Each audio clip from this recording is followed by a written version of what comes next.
iluminando. Que Dios nos lleve para una buena interpretación. La buena interpretación de la Biblia, acuérdense, nos lleva a ser más gente con la gente, punto. Así de fácil. El buen cristiano, recuerden, no es el que sabe, es el que vive la palabra del Señor. El buen cristiano no es el que sabe todos los dogmas, sino que vive la plenitud de su vida imitando a su Maestro y Señor. El buen cristiano no es el que reza el rosario 20 veces al día. El buen cristiano es el que siempre anda dando de comer al hambriento, de beber al sediento, vistiendo al desnudo, enseñando al que no sabe, rogando por vivos y difuntos, pidiendo por las necesidades de los demás. Ese es el buen intérprete de la Sagrada Escritura. Y los primeros cristianos fueron buenos intérpretes de las mismísimas palabras del Señor, y ellos la enseñaron la palabra del Señor a su vez con su vida, y así se fue transmitiendo. Pero llegó un momento en que el Evangelio fue capturado por el demonio, porque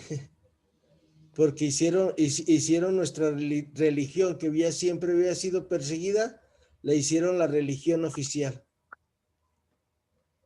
Y pues ahí fue donde empezó todo esto de que se empezó a diluir el evangelio. Y nosotros ahora pues vayamos a cómo interpretaban los apóstoles la Sagrada Escritura, y van a ver que en la medida que todos hagamos una buena interpretación de la Biblia, el mundo va a mejorar. Eso es lo que yo creo, lo que yo pienso. Y que el Espíritu Santo me pone en mi cabeza. ¿Cómo ayudar a la gente a que vivamos el Evangelio? Pues primero conociéndolo, luego aprendiendo cómo vivirla y luego viviéndolo. ¿Nos ayudas, Marta, con esa diapositiva, por favor? Sí, maestro. El idioma bíblico. La Biblia fue escrita en Oriente. Usted es latinoamericano y está marcado por la cultura occidental. La Biblia fue escrita por judíos y para judíos, aunque tales judíos vivieran en países que ahora son considerados occidentales. Decir que la Biblia fue escrita por judíos es decir que fue escrita por orientales para orientales. La mentalidad oriental es muy similar a la latinoamericana original, es decir, a la indígena, pero nuestros indígenas fueron occidentalizados, pues fueron forzosamente hispanizados al ser cristianizados. El cristianismo, que se había hecho griego con los griegos, romano con los romanos y judío con judíos, no se hizo hispanoamericano con los hispanoamericanos. No basta traducir literalmente la palabra de Dios. Tenemos que saber qué quería decir eso que estamos traduciendo en la mentalidad con la que fue escrita. Incluso el Nuevo Testamento, aunque está escrito en griego, refleja la mentalidad judía. ¿Se acuerdan para la buena interpretación de la Sagrada Escritura? ¿Qué quiso decir el autor sagrado en su época? ¿Qué estaba pasando? Esto es para lo que tenemos que investigar en el idioma. Por ejemplo, como el Evangelio de San Lucas, ¿por qué nos muestra a un Jesús misericordiosísimo? Porque los dioses a quien San Lucas escribió eran dioses sanguinarios, dioses crueles, que tú lo tenías que servir, que tú lo tenías que hacer lo que él quisiera. Y en cambio, él descubre al Señor Jesús, que él se hace el servidor de todos, el esclavo de todos. Y esa fue la novedad para la comunidad de San Lucas. Pero la misericordia del judío nos dice un montón de cosas.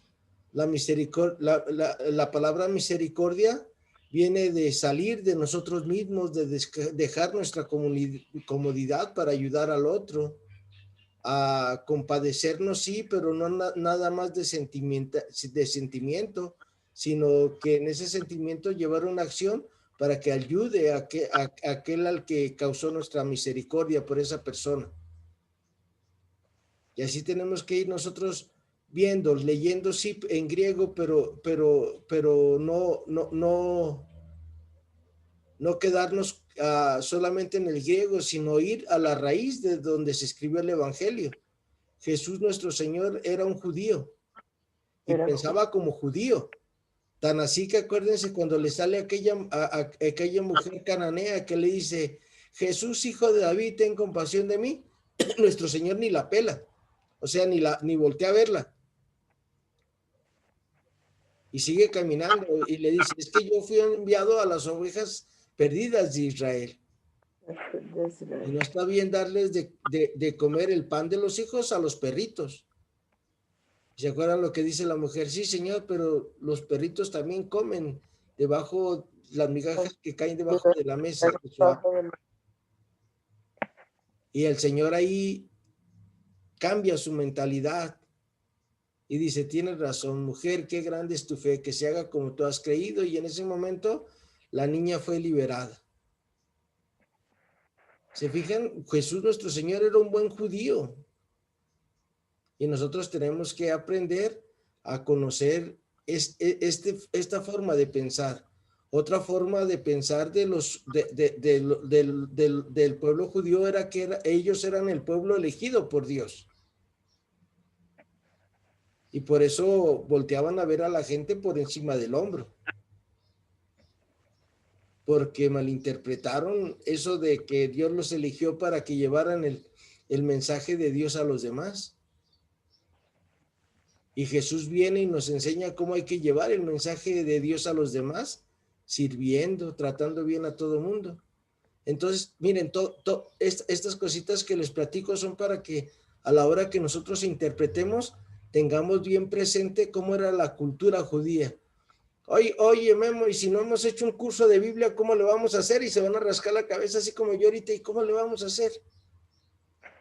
Pues, tomando un curso de que se llama el mundo de la Biblia, para ver ahí todos esos aspectos, que Marta ya lo vio, Margarita también ya lo vio, no sé si Rebeca ya lo vio,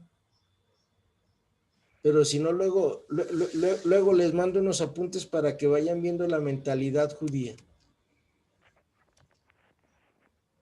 ¿Quieres continuar, Marta? Por favor, nomás deje que camine esto. Lo hice muy grande. Está muy chiquita la letra. Miguel Ángel le puso los cuernos. El idioma hebreo en que se escribió el Antiguo Testamento es un idioma especialmente difícil, entre otros motivos, porque en él no se escriben las vocales. Es como si en castellano nosotros escribiéramos no, cs, tal signo podría ser casa, cosa o también cesa. Tenemos un caso célebre en el que este asunto ocasionó una pésima traducción con consecuencias permanentes. En el libro del Éxodo, capítulo 34, se dice que Moisés bajó del monte después de hablar con Dios con KRN en su cabeza. El gran escultor Miguel Ángel utilizó una versión bíblica en la que tal palabra se leía Kiren, es decir, cuernos, y creó su célebre Moisés con cuernos en la cabeza. Pero resulta que ahora sabemos que KRN era también Karán, que debe traducirse como resplandor, lo cual es una cosa bien distinta. No es lo mismo tener resplandor en el rostro que tener cuernos en la cabeza. ¿No les parece? Ay, perdón. Ya que tratamos sobre errores de traducción, debemos decir que en la Biblia hay unos 60,000 errores comprobados de traducción. Desde luego, el 99% de estos casos no modifican el sentido del pasaje bíblico porque se trata de la omisión o agregado de palabras aisladas como una Y, un también, etcétera. Gracias. Miren, todo esto implica que nosotros lo sepamos para la buena interpretación. Ahorita la mejor Biblia traducida así desde el idioma original es la Biblia de la Iglesia en América. Es mejor la traducción que la que hizo la Biblia de Jerusalén. ¿Sale? Y yo les invito a que tengan esa Biblia. Ya con esa Biblia ya no hay errores, ya nomás quedan los errores que tuvieron las traducciones originales. Pero vean, 60,000 errores comprobados de traducción. Acuérdense, dice el maestro Juan López Vergara, que traductor en italiano significa traidor. Se pronuncia traidor. Y por eso nosotros tenemos que conocer la mentalidad de ese pueblo. La mentalidad de ese pueblo, como les decía, pues se sentían el dedo chiquito de Dios. Y por eso veían a los otros pueblos por encima del hombro. Por eso a los samaritanos les decían perros. ¿Por qué les decían perros a los samaritanos? Porque este pueblo de las tribus del norte se había revuelto con otros extranjeros, y para eso era algo abominable para los judíos, que sus hijos se casaran con otras mujeres o que sus mujeres se casaran con otros hombres de otros pueblos. Pero pues Dios se vale de todo esto, pues para que Jesús le dijera a aquella samaritana: días vendrán en que adorarán al Padre en espíritu y en verdad. ¿Y qué es eso de adorar al Padre en espíritu y en verdad? Es vivir como Jesús, ser como Jesús, actuar como Jesús. Entonces vean esto de Miguel Ángel, que por eso yo no conozco esa estatua o ese bulto, pero por eso tiene cuernos allá en Roma y está ahí en el Vaticano, por esa mala traducción que hacían las Biblias. Pues Miguel Ángel agarró y leyó y vio que Moisés tenía cuernos y dijo: pues tiene cuernos, Chin Marín, y le puso sus cuernitos aquí los tiene. Se me olvidó ponerles la imagen, aquí hubiera puesto la imagen que estaba viendo hace ratito en el internet, de esa obra de arte de Miguel Ángel que está allá. Margarita, ¿nos puedes ayudar, por favor? Sí, señorita, le estoy piropeando. En el idioma hebreo no existe el superlativo. Para crear un superlativo debe reduplicarse la expresión. Cuando un hebreo quería decir ese lugar santísimo, tenía que decir: entre los lugares santos, este es el verdaderamente santo. Para decir el mejor de los cantos, tenía que escribir el cantar de los cantares, es decir, entre los cantos, el canto por excelencia. Para decir lo más íntimo a mí, lo que me es indispensable, lo que de verdad me hace falta, lo que ciertamente me complementa, tenía que tener huesos de mis huesos, carne de mi carne. Tal expresión puesta en boca de Adán respecto a Eva significa algo así como: corazón mío, alma mía, vida mía. ¿Verdad que esto sí suena a piropo? Fíjense cómo es el idioma hebreo. El templo está dividido, ya lo vimos nosotros, en la clase del mundo de la Biblia que el templo estaba dividido en dos partes, el lugar santo y el santo de los santos, donde nada más una vez al año se metía el sumo sacerdote. Y por eso se llama el santo de los santos. A nosotros le decimos el sagrario. Pero su sagrario del templo de Jerusalén era el santo de los santos, ahí es donde estaba.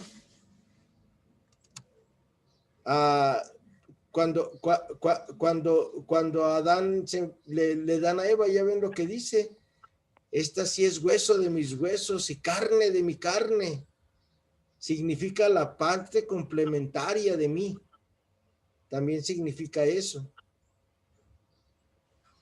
Se fijan que es muy diferente piropear en nosotros aquí en nuestro idioma.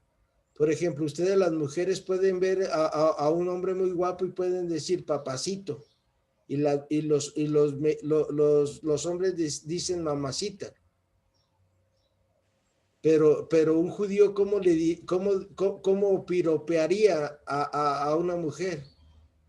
Mamá de mi mamá, tendría que decir, para decirle mamacita. ¿Sale? ¿Verdad que ya no suena piropo? Por eso era la pregunta ahí, ¿verdad? Que eso sí suena piropo.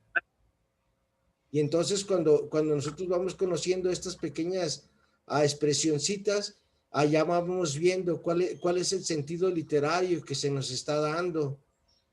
Si es una alabanza, si es un, ay, qué bonito lo hiciste. Y por eso a veces malinterpretamos la Sagrada Escritura porque no conocemos estos pequeños detallitos. Rebeca, ¿nos ayudas, por favor? ¿Cómo no? Esto tiene doble sentido, mi amigo. Castellano y además en latinoamericana. Para cada sentido tenemos varias expresiones porque el idioma castellano es enormemente rico. Por ejemplo, para decir niño tenemos muchacho.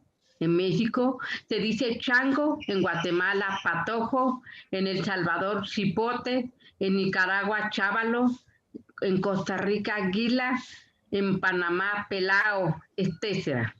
Todo para el mismo sentido de niño. El idioma hebreo es todo lo contrario, porque el idioma hebreo es un idioma muy pobre. En hebreo tenemos a veces para una misma expresión varios sentidos totalmente diversos. Un ejemplo clásico es la palabra ruach. Ruach significa viento, brisa, soplo, aliento, vida, fuerza, movimiento, espíritu. Como usted ve, ruach significa cosas tan distintas como viento y espíritu.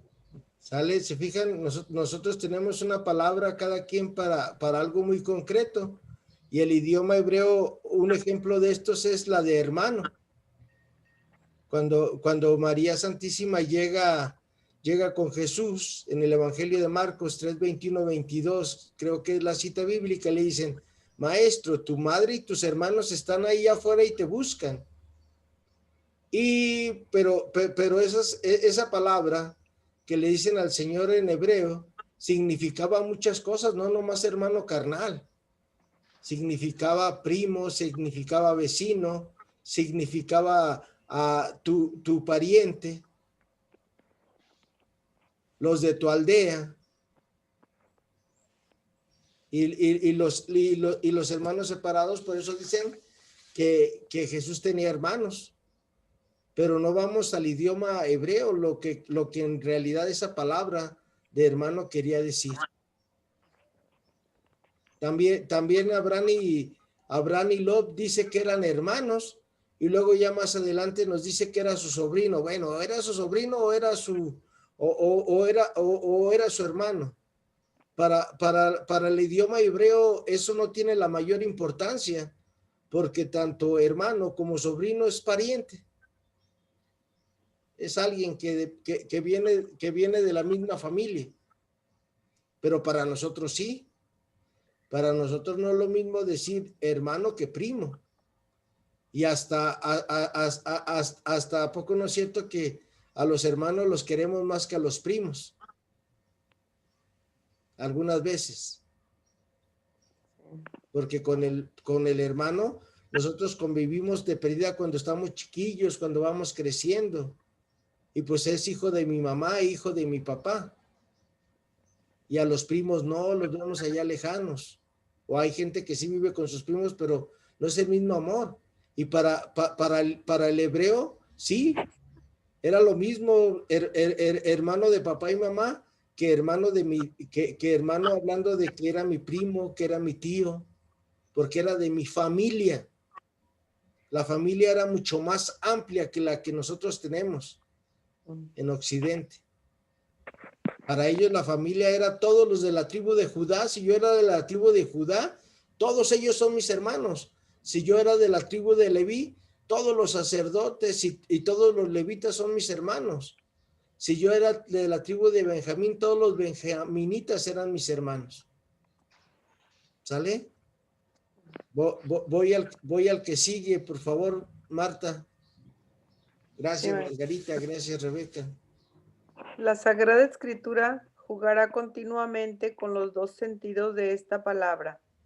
Cuando en el libro del Génesis 1, versículo 2, de que el Espíritu de Dios flotaba sobre las aguas, ese versículo puede en hebreo significa también, y un viento fuerte soplaba sobre las aguas, porque la expresión Ruach Elohim puede significar el Espíritu de Dios y también un viento fuerte.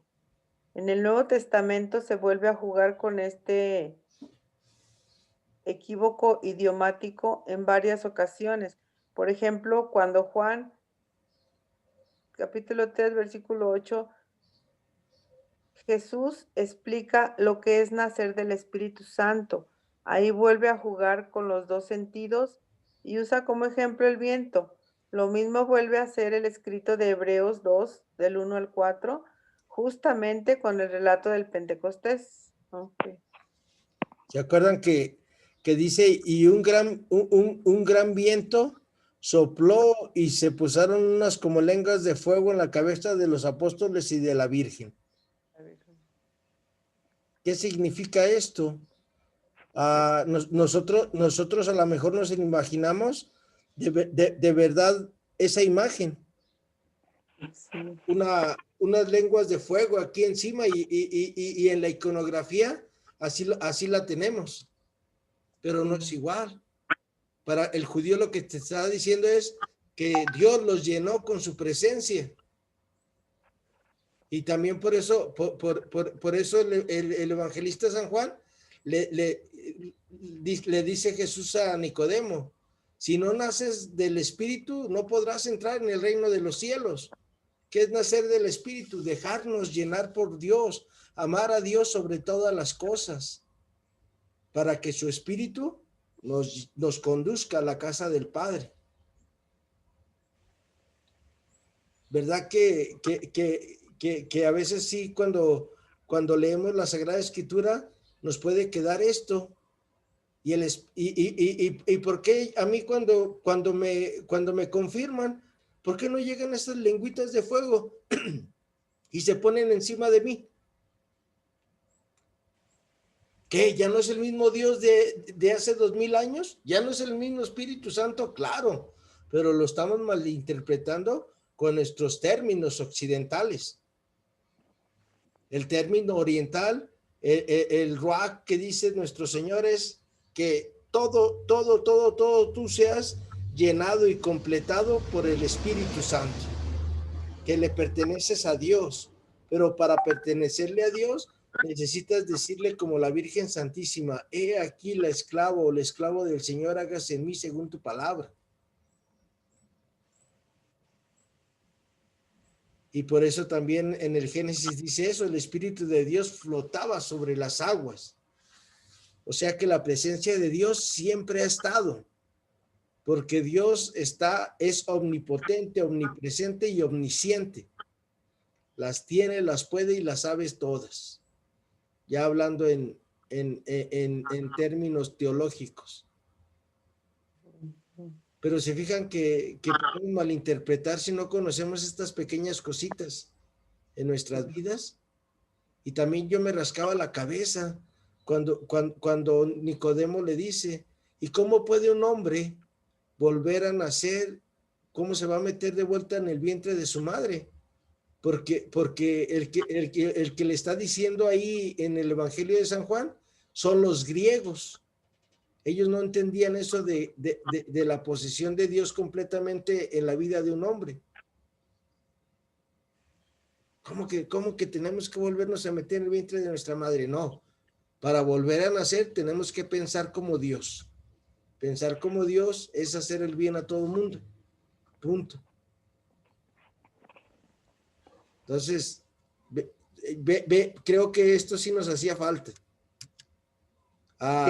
¿Nos ayudas, Margarita, por favor?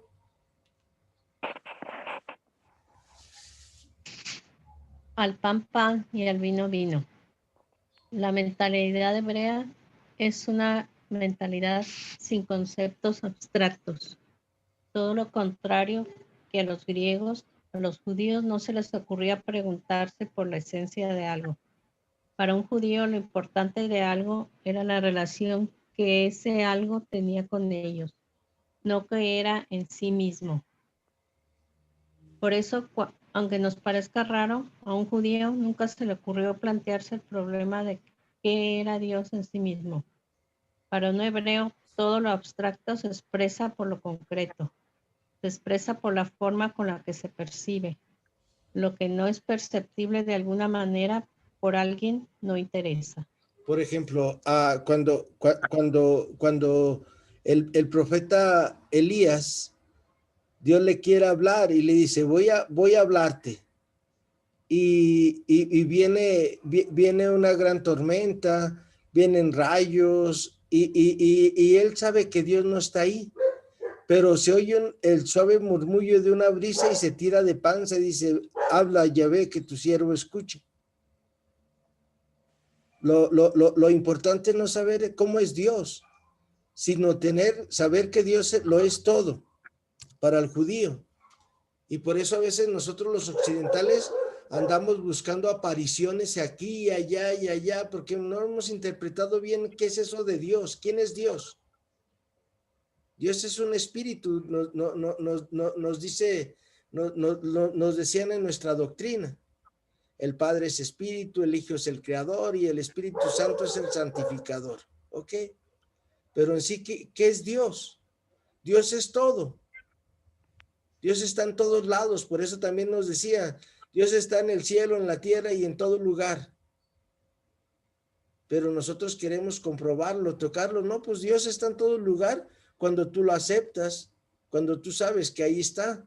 Por eso cuando nos narran las teofanías, a Abraham a veces se le aparece en un sueño, a veces se le aparecen aquellos 3 personajes que llegan a visitarlo.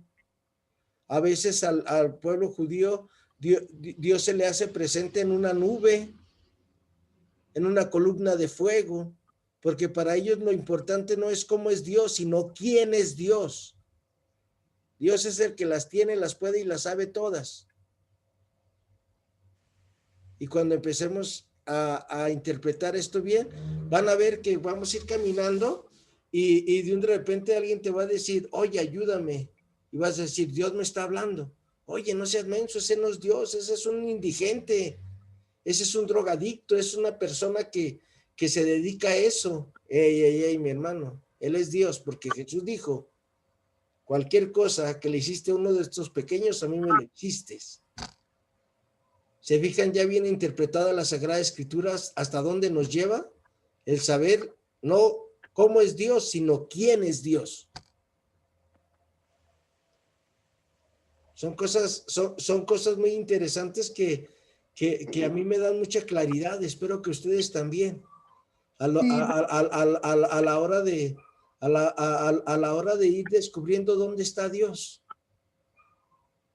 A veces muchas personas que estamos en nuestra hora santa, llega un chiquillo gritando y guau, guau, guau, guau, haciendo su escándalo y luego volteamos y shh, porque no sabemos quién es Dios. El que está allá en el sacramento es Dios, pero también aquí que entró con toda esa alegría, porque a lo mejor tú y yo ya nos estábamos durmiendo ahí viendo al Santísimo. Ya tenemos una hora, imagínense. Y llega este chiquillo y nos despierta en lugar de, ay, gracias, ya me estaba durmiendo, Señor, qué bueno que llegaste. O como el chiste, les voy a contar un chiste. Había una vez un borrachito que va a misa y pregunta al padre, ¿alguien sabe quién es Dios? Y el borrachito levanta la mano y dice, yo soy Dios. Y el padre le dice, a ver, hijo, explícame por qué dices que tú eres Dios. Y dice, sí, porque todas las noches llego a mi casa y me dice mi esposa, ay Dios, ya llegaste. ¿Sale?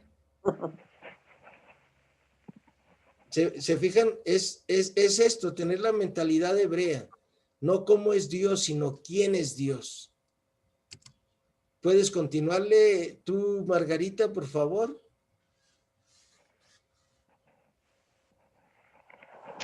Un caso típico de los miles que aparecen en la Sagrada Escritura es el de la creación.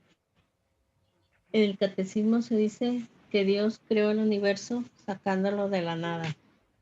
El concepto de la nada es una abstracción genial griega, pero que es absolutamente imposible de expresar para un judío. La forma típica de resolver este problema en la Biblia es la de expresar lo que para un judío puede ser la nada con cosas comprensibles y perceptibles para cualquiera. Para el judío la nada es el caos, el desorden, lo que no es orden o civilización. Entonces el autor bíblico dice que Dios creó el universo ordenando el caos, ordenando el desorden que existía. Cuenta el relato que Dios puso orden al caos original, diciendo, aquí la luz y aquí las tinieblas, aquí el agua y aquí la tierra, aquí el sol, aquí la luna y cada uno en su esfera y oficio. Por esta misma razón, la sabiduría de Dios, algo abstracto, fue personalizada en la Biblia hasta convertirse en alguien personal, pues solo así se hacía comprensible a una mentalidad tan enemiga de las abstracciones. Gracias, pues por eso dice que Jesús, que Yahvé dijo, hagamos al hombre a imagen y semejanza nuestra. Y vio Dios que era muy bueno, porque antes de la creación todo era un caos, todo era un desorden. Y el autor sagrado, inspirado por Dios y con su mentalidad, le va dando acomodo a como tenemos el mundo actual.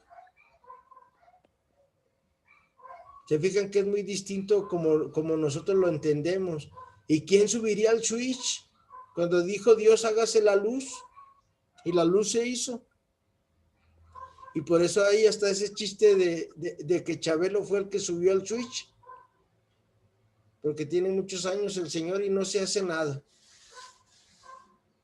Pero vean ya con esta pequeña explicación de aprender a interpretar bien esto, de lo que nos va diciendo el Antiguo Testamento.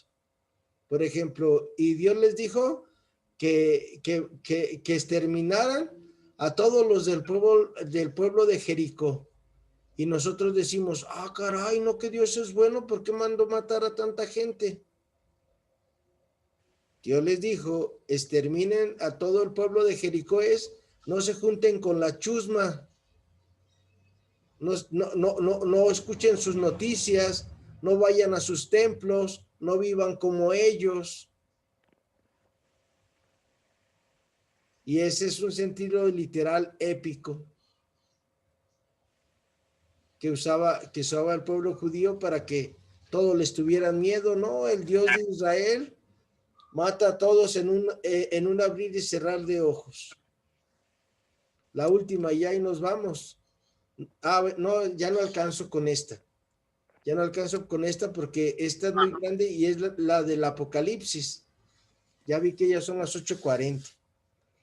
¿Qué les pareció esto? Mañana lo terminamos para aprender a ver la mentalidad del pueblo judío, cómo interpretan ellos, para ellos qué es. ¿Se acuerdan que yo al principio del curso les puse una laminita cuando vimos la lección divina? La mentalidad occidental y la mentalidad oriental. Sí. Para leer la Sagrada Escritura tenemos que conocer la mentalidad oriental. Entonces, acuérdense, ya con esto nosotros no vamos a andar pensando a qué forma tiene Dios, a qué se parece Dios, ¿no? Voy a descubrir dónde está Dios. ¿Dónde está? Y Dios está en todo lugar y en toda persona. Ahí está Dios. Y por eso espero que la próxima vez que alguien se nos arrime y nos diga una limonita por el amor de Dios, sepamos que es Dios el que nos pide. ¿Te acuerdas, Marta, la señora que te paraste la otra vez que viniste a mi casa? Sí. Yo ayer venía del Bíblico en el tren y ya la señora, muchacho, sí, cómo no tenga, dice, oye, ¿me ayudas? Le digo, ¿qué ocupa, señora? Yo ya venía bien cansado. Y me dice, ¿me llevas al tren? Silla de ruedas, en silla de ruedas. Y pues, si yo hubiera pensado, no, pues ya vengo bien cansado, pero como pensé, Jesús necesita mi ayuda, pues media vuelta y arrancan. Hasta luego me dijo la señora, tú manejas muy rápido. Y ya le dije, no, es que ando bien cansado, por eso la traje corriendo, para no desmayarme. Ahí nos vemos, señora. Entonces, el interpretar bien la Sagrada Escritura me sirvió y me dio fuerzas para arrimarla ahí de vuelta al tren, porque sabía yo que Dios es el que me estaba hablando. No cómo es Dios, sino quién es Dios. Y por eso, por eso el nombre de Miguel significa quién como Dios. Como Dios. ¿Sale? Muchas gracias, Marta, Rebeca, Margarita.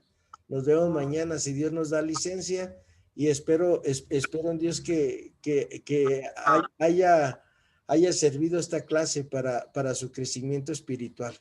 Sí, maestro.